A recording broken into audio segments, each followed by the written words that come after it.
नमस्कार दोस्तों। महाभारत हिंदू धर्म का वो महाकाव्य है जिसे आपने जीवन में आपने एक बार पढ़ा या सुना जरूर होगा। इस महाकाव्य में एक पात्र ऐसा भी है जिसके बिना महाभारत की कथा पूरी नहीं हो सकती। जी हाँ, मैं यहाँ बात कर रहा हूँ सूर्यपुत्र कर्ण की, जिसे महाभारत काल का सबसे शापित योद्धा कहा जाता है। महाभारत युद्ध में कर्ण अर्जुन के हाथों मारा गया था। क्या सच में कर्ण का वध अधर्म था या धर्म? तो आइए जानते हैं मिलकर इस वीडियो में।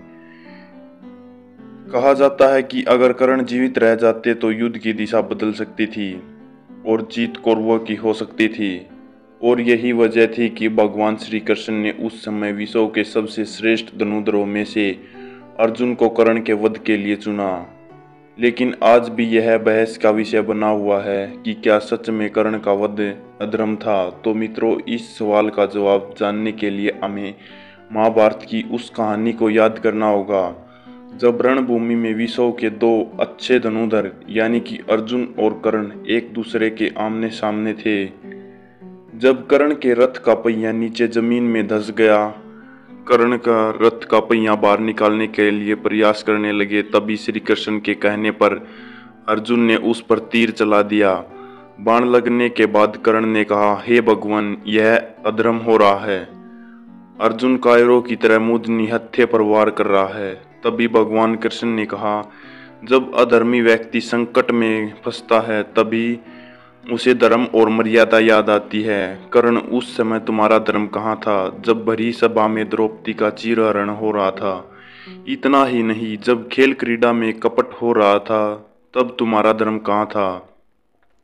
तुम्हारा धर्म जब अकेले अभिमन्यु को चक्रव्यूह में हत्या कर दी तब तुम्हारा धर्म कहाँ गया था? कर्ण, याद करो, ये सभी अधर्म की ही घटनाएं थी, इसीलिए तुम्हें धर्म की बात कहने का कोई अधिकार नहीं है। और जो तुम्हारे साथ हो रहा है वह तुम्हारे ही कर्मों का फल है। इस युद्ध में कोई आहुतियां दी जाएंगी और एक आहुति अंगराज कर्ण की भी देनी जरूरी है। भगवत गीता में भगवान श्री कृष्ण ने यह स्पष्ट कहा है कि लक्ष्य महत्वपूर्ण न कि वहां पहुंचने का रास्ता महत्वपूर्ण है। भगवान श्री कृष्ण ने पहला लक्ष्य धर्म की रक्षा करना था और अधर्म का नाश करना था। यही कारण था कि धर्म की रक्षा के लिए भगवान श्री कृष्ण ने महाभारत में युद्ध के नियमों को भी तोड़ने के पीछे नहीं हटे।